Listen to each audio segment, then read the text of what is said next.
दर्शकमा चाहिँ एउटा कुरा और दर्शाउन गयो।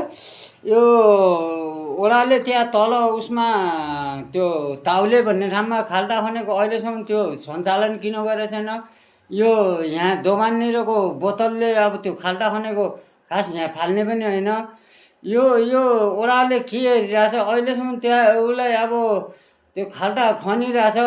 अब त्यो खाल्टा किन आजसम्म यो प्रयोगमा ल्याएन कि त्यो देखाउने मात्र हो। देखाउने मात्र हो भने भन्नु पऱ्यो, होइन भने तुरुन्तै त्यसलाई सञ्चालन गर्नु पऱ्यो। यो तागेतार गरिरहेको छु मैले।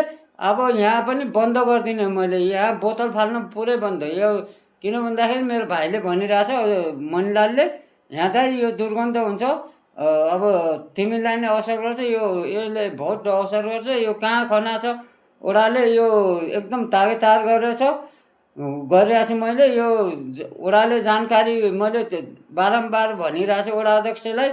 यो ओडा अध्यक्षले टेडिरहेको छैन।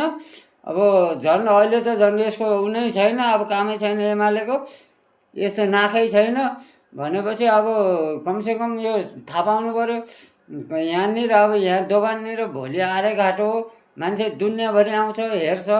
कोही विदेशी पर्यटकहरू आउने ठाउँमा यस्तो यो बोतलले भरिरहेछ। होटलवालाले पनि बोतल कहाँ फाल्ने त्यो थाहा पाउनु पऱ्यो। अब बोतल बिक्री गरेर मात्रै भएन, बिक्री गरेर त्यो चिजलाई कहाँ फाल्ने, कहाँ उसमा डम्पिङ गर्ने त्यो थाहा पाउनु पऱ्यो। जताभावी कसैको खुट्टा काट्यो, कसैको के भयो भने जसले फाल्यो त्यसको घरमा त्यसैलाई खबरदारी गरेछु। यदि भनेको अट्राइ गऱ्यो भने सिधा जिपर्कामा फोन गर्ने हो। के गर्नुपर्ने, बारम्बार मैले तागेतार गरिरहेको छु।